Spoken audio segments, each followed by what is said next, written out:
আজকে হবিগঞ্জ জেলা পুলিশ বড় একটি অভিযান পরিচালনা করেছে এবং এই অভিযানে আমরা দেখেছি বিপুল পরিমাণ মাদক এবং দস্যু মামলার আসামি এবং পূর্বনভুক্ত আসামি এবং চুরির মামলার আসামি তারা গ্রেপ্তার করেছেন। একটু যদি জানাতে চাই, গতকাল হবিগঞ্জ জেলা ডিবি পুলিশ 213 বোতল ফেন্সিডিল ও 149 বোতল স্কাফ জব্দ করে এবং একজন মাদক ব্যবসায়ীকে গ্রেপ্তার করে মাধবপুর উপজেলার যে রাজেন্দ্রপুর গ্রাম সেই গ্রাম থেকে আলাউদ্দিন মিয়া নামে একজনকে ডিবি পুলিশ গ্রেপ্তার করে। তাদের কাছ থেকে যে পরিমাণ মাদক উদ্ধার করা হয়েছে তার যে ফেন্সিডিল, সেই ফেন্সিডিলের মূল্য 213 বোতল ফেন্সিডিল প্রায় 4,26,000 টাকা এবং 149 বোতল যে স্কাফ, সেই স্কাফের মূল্য প্রায় 2,98,000 টাকা। এবং এই পাশাপাশি কিন্তু তারা যে এগুলো যে বহন করেছিল তাকেও তারা গ্রেপ্তার করেছে।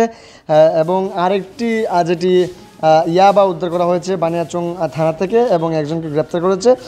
সেই যে ইয়াবা যে পুলিশ বানিয়াচং থানা পুলিশ ইয়াবা সহ একজনকে গ্রেপ্তার করেছে, তাদের কাছ থেকে মূলত 220 পিস ইয়াবা উদ্ধার করা হয়। তিনি আসলে এর আগেও আমরা যেটি পুলিশের কাছে জানতে পেরেছি যে এর আগেও তার বিরুদ্ধে ইয়াবা সহ বিভিন্ন মাদকের মামলা রয়েছে এবং তার স্ত্রী সহ তিনি মাদক মামলায় একাধিকবার জেলে গিয়েছেন, এমনটি কিন্তু আমাদেরকে পুলিশ জানিয়েছে। যদি একটু জানাতে চাই যে হাসপাতাল এলাকার যে চৌধুরীপাড়া হাসপাতাল এলাকা, সেই হাসপাতাল এলাকা থেকে কিন্তু যে ব্যক্তি অর্থাৎ মাদক বহনকারী তার কাছ থেকে প্রথমে একটি প্যাকেট থেকে 100 পিস ইয়াবা এবং আরেকটি প্যাকেট থেকে 120 পিস ইয়াবা উদ্ধার করা হয়, যার বাজার মূল্য প্রায় আসলে পুলিশ যেটি জানিয়েছে যে 66,000 টাকারও বেশি আসলে এই ইয়াবার মূল্য। আরেকটি ঘটনা যেটি আমাদেরকে পুলিশ জানিয়েছে যে আসলে যে আরও একজন পলাতক আসামি যার বিরুদ্ধে মাদক মামলায় তিনি আসলে তার বিরুদ্ধে 6 মাসের পরোয়ানা দিয়েছেন আদালত, সেই মামলার আসামিকে তারা গ্রেপ্তার করেছে পুলিশ। এবং তিনি যে বিষয়টি যে পলাতক আসামি তিনি কিন্তু আমরা দেখেছি পুলিশের যে প্রেস কনফারেন্স তিনি যখন পুলিশ সভা করেছিলেন তখন তিনি সেই ব্যক্তি শুধু তার মুখ ঢাকার চেষ্টা করেছিল এবং তিনি আসলে ক্যামেরায় আসবেন না, কান্নাকাটি করছিলেন, এমন একটি অবস্থা। অর্থাৎ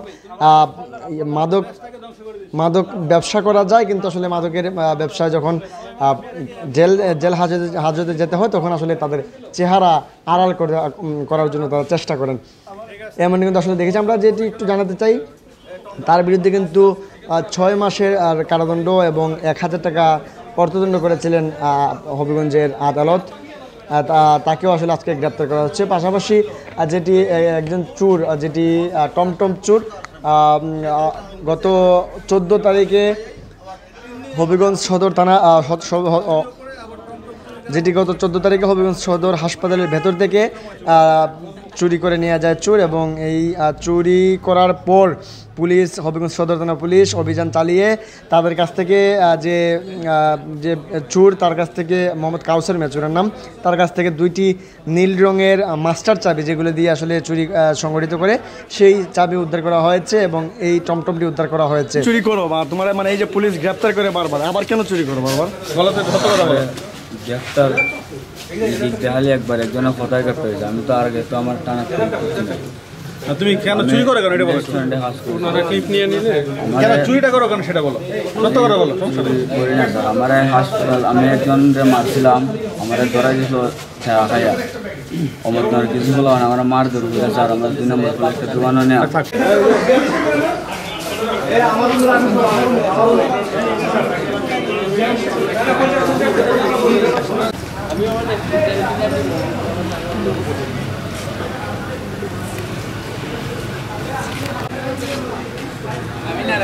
আমার তুলল না, তুলতাম না তোমার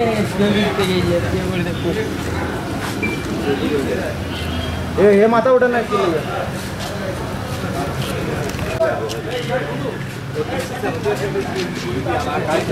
ঠিক আছে।